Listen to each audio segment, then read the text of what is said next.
Hello, everyone, and welcome to session 9 of Financial Statement Analysis series at Finacle Shah Classes. My name is Shailesh, and I will be continuing our discussion on analyzing sources of revenue.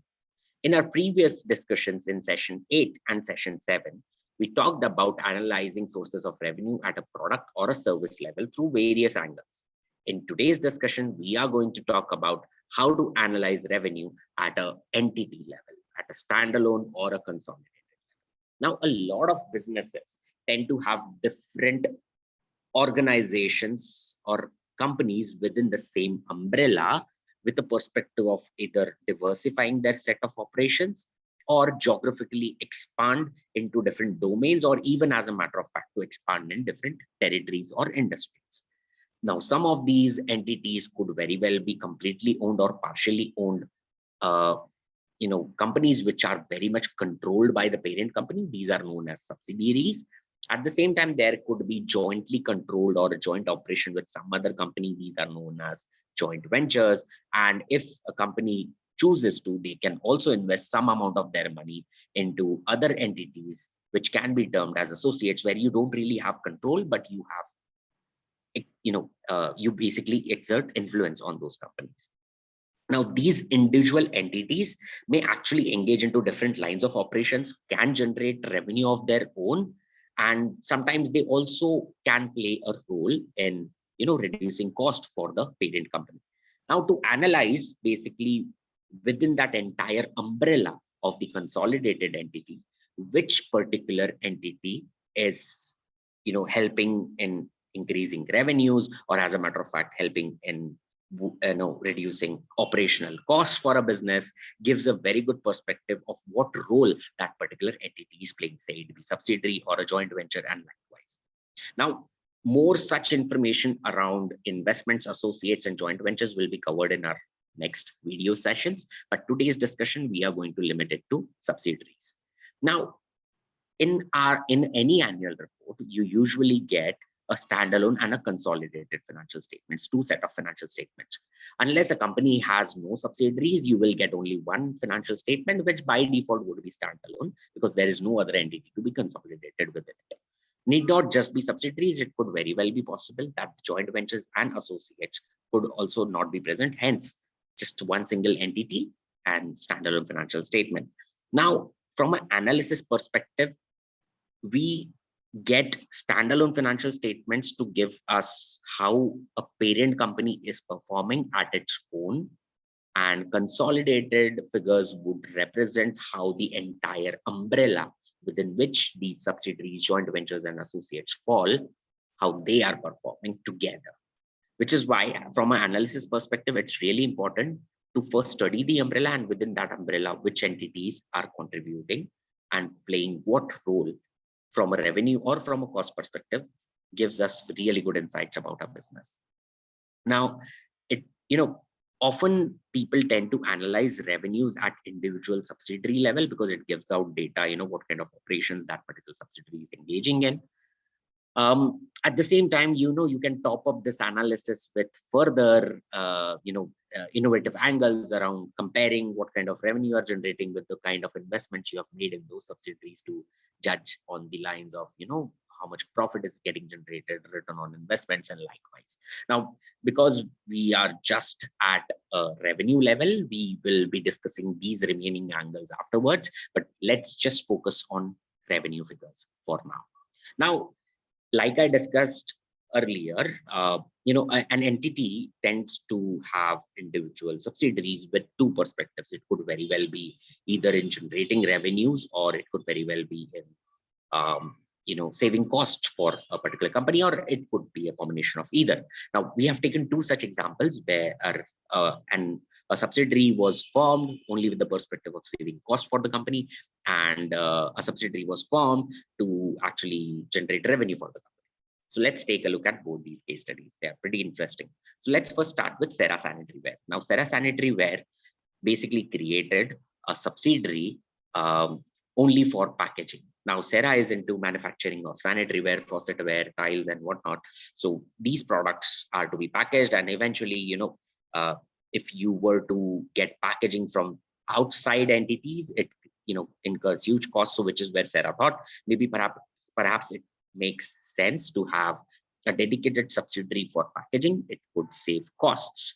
So now, from an analysis perspective, obviously this particular subsidiary is not really generating revenue for a company, but there is something which is of huge importance here because it's saving costs, so eventually boosting earnings for CERA Sanitary Ware as an overall entity.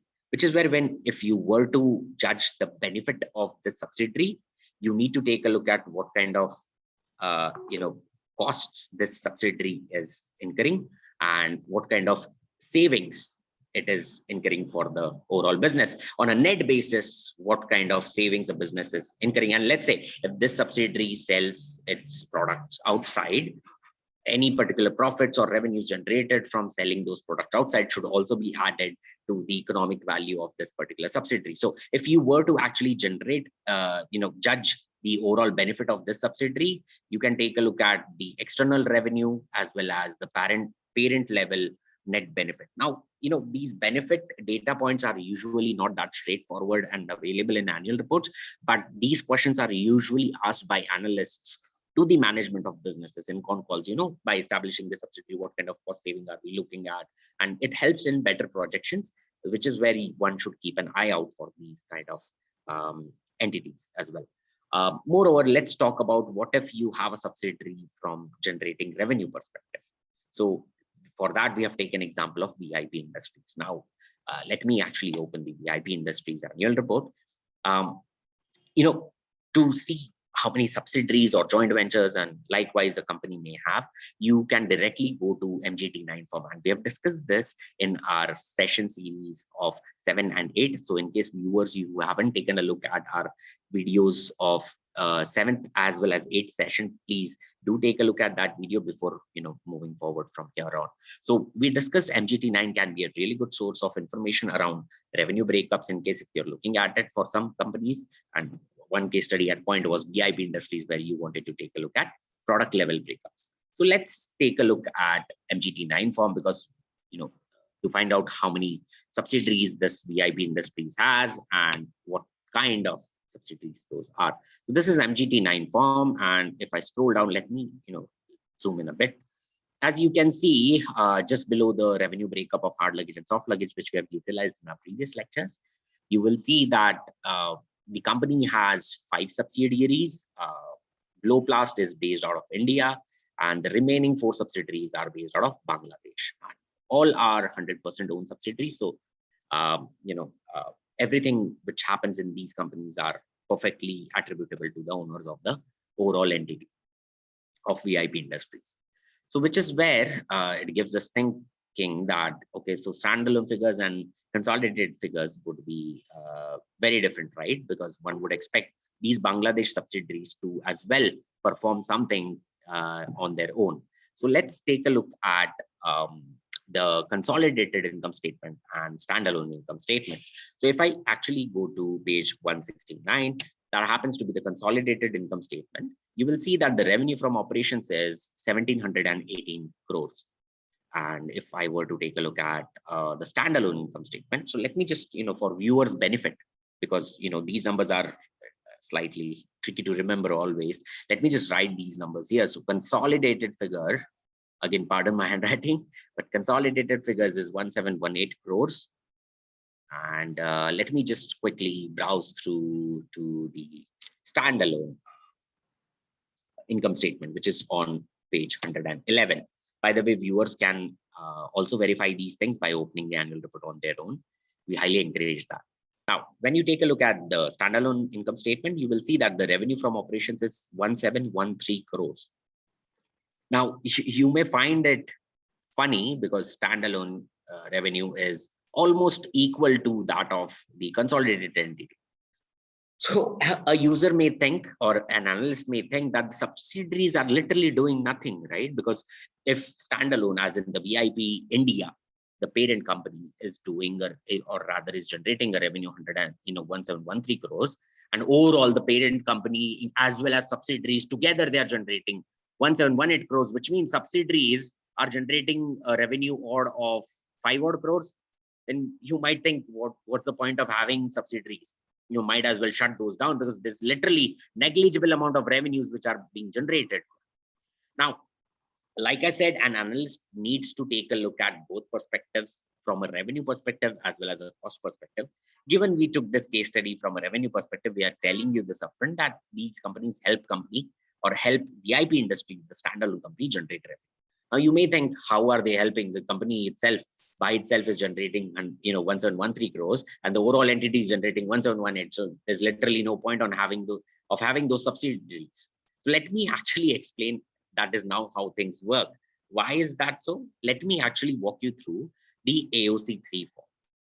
AOC3 form lists out within that overall umbrella what kind of financials the subsidiaries are carrying, what kind of financials. The standalone you have already seen. So let's take a look at what kind of financials the subsidiaries are carrying. This AOC3 form is available usually at the end of the annual report. I've taken the page numbers out for your reference. On page 221, you will see AOC1 form. By mistake, I said AOC3. This AOC1 form, you will see that it has names of all the subsidiaries. Along with that, it has the dates on which those subsidiaries were incorporated. As you can see, these are the same 5 subsidiaries which we saw in the MJT form. Now, when you take a look at this, you will also see that the reporting currency of the 4 of the subsidiaries is Bangladesh Taka, which happens to be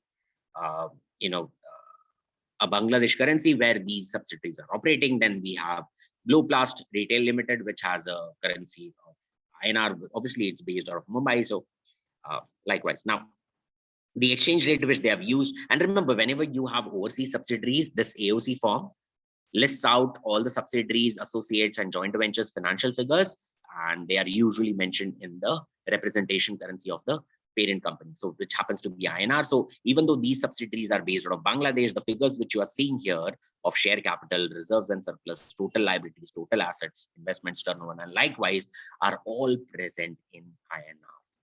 So when you take a look at these figures, the turnover figures for VIP Bangladesh Private Limited is 66 crores. Now you may be thinking, how is that possible?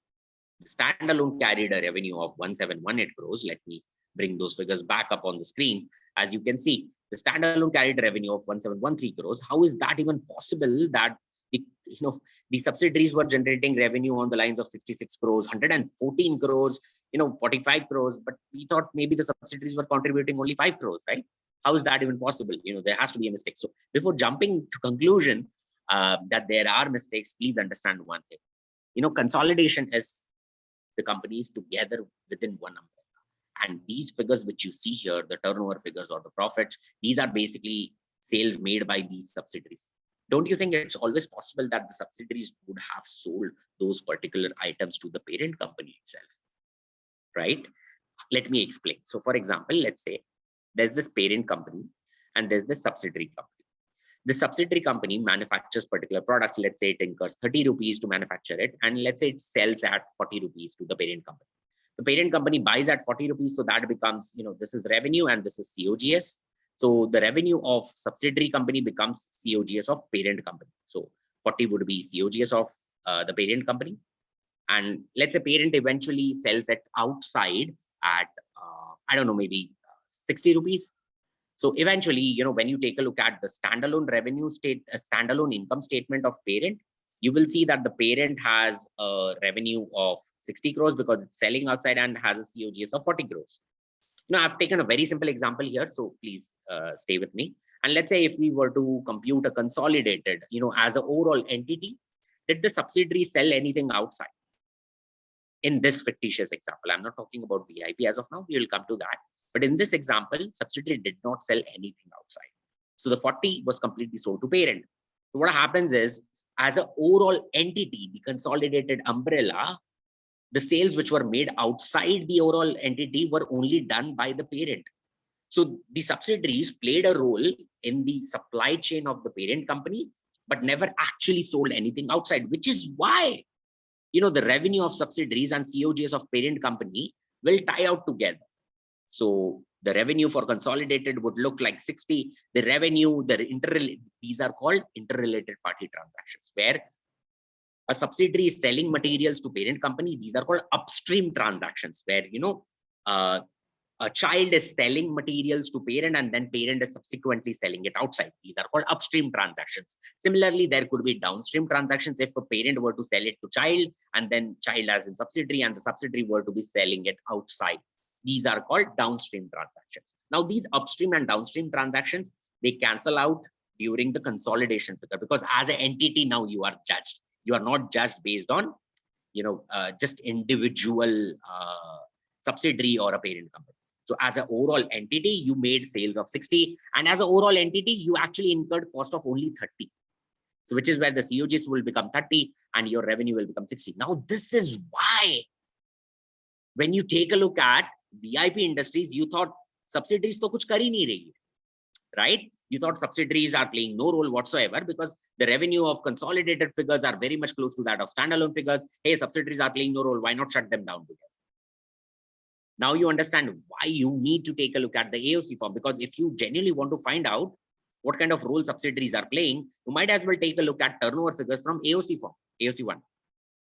Now, when you take a look at AOC1 form, you will find out what kind of turnover a subsidiary is making, more or profits, asset, liabilities, all that entire broad level data points are available. Now, if you want to gather more detailed insights, you can take a look at the subsidiary financial statements as well, which by the way is now a mandate under the new accounting standards for every company to disclose these subsidiary financial statements on their websites.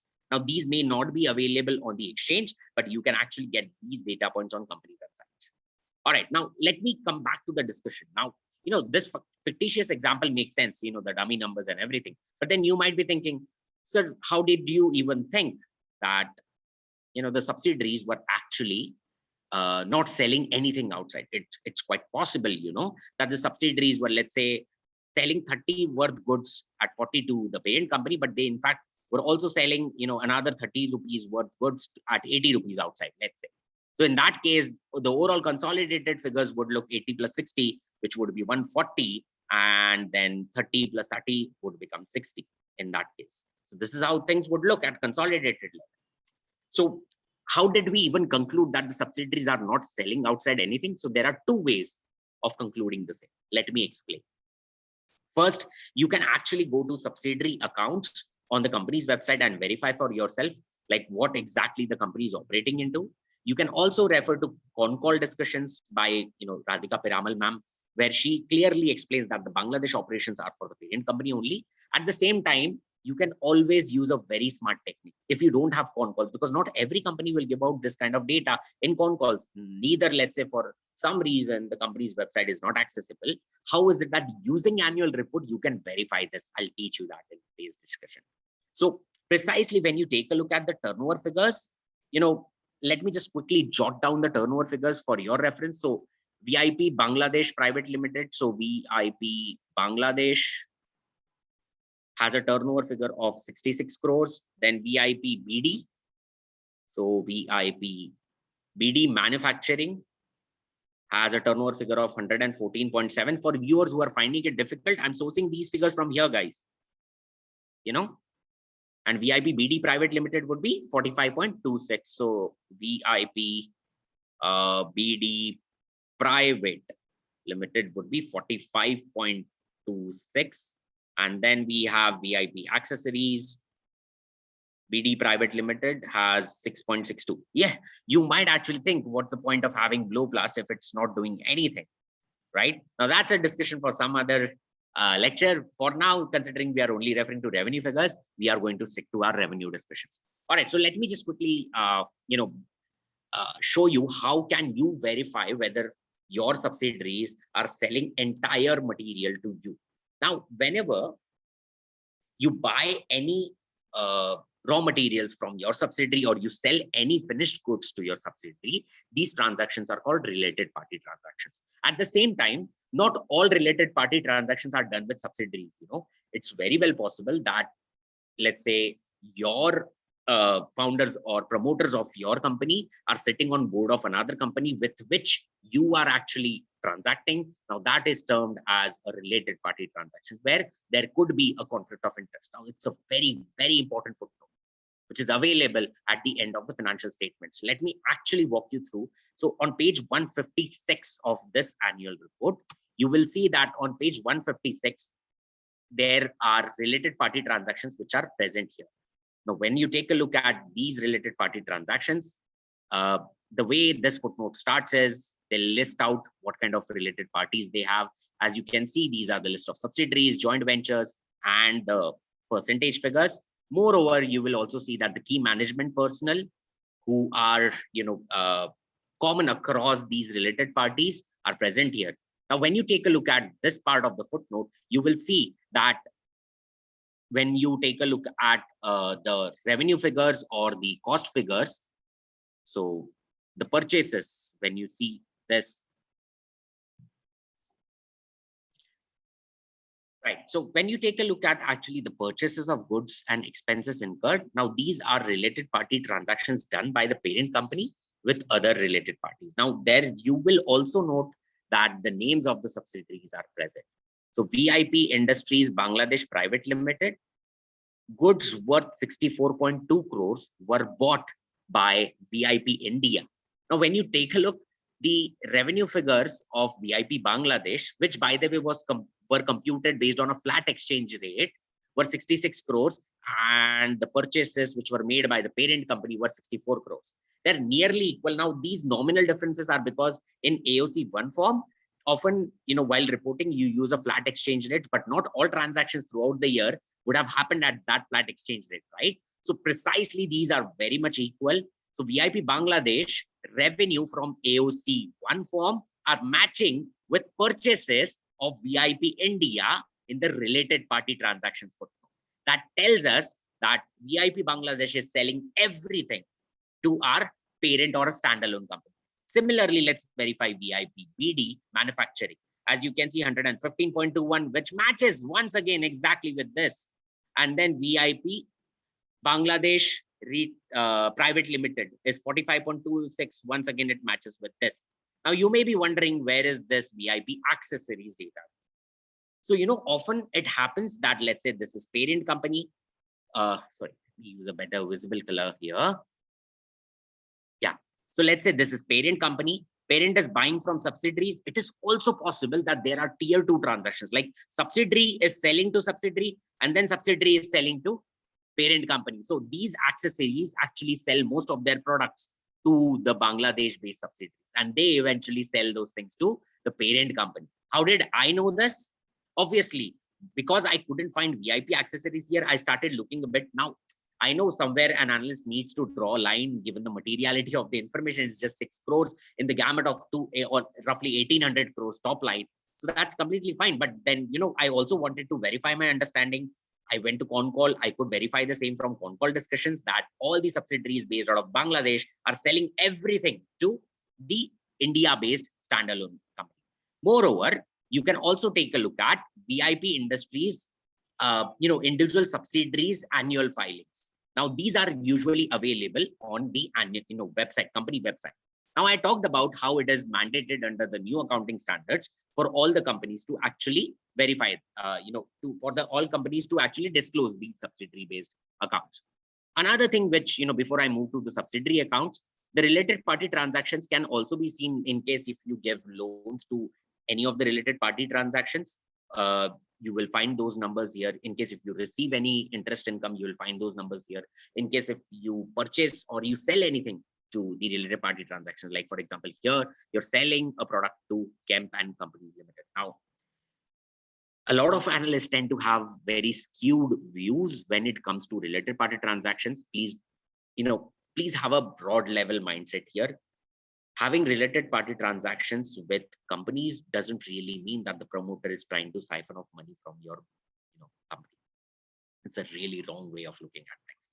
At times, it's very well possible that the related party transactions are in much better benefit, or rather in in a much better sense for the well-being of the investors by generating more wealth for those investors. So the fairness of these transactions are to be judged rather than blindly relying on whether if there is a related party transaction that company is actually trying to siphon off money. That's a really wrong perspective, which is why I say in financial statement analysis there is no white or black. It's completely gray. You need to understand, the materiality and the impact of transactions. And based on those figures, you need to judge whether it's a deal breaker for you or not.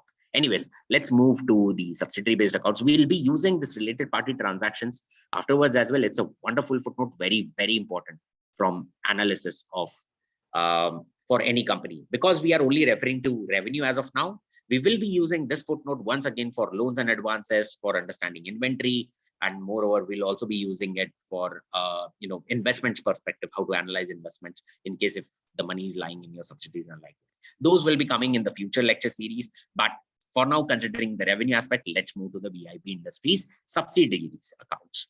Let me show you how to source the subsidiary accounts from company website. It might come in handy in case if you're trying to analyze any subsidiaries annual reports. Now, this is VIP Industries Limited website. You can directly go to the financial information section. You'll find in the financial information section the con call transcripts as well as the financial information.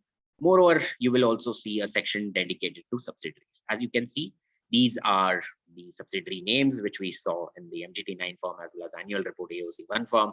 And if you open these subsidiaries, annual filings, which are present here. So in AR 2020, let's say if I open VIP Accessories BV Private Limited, you can actually go to the last but one page of these annual filings. Here you will see the balance sheet, income statement, and cash flow statement for these individual subsidiaries.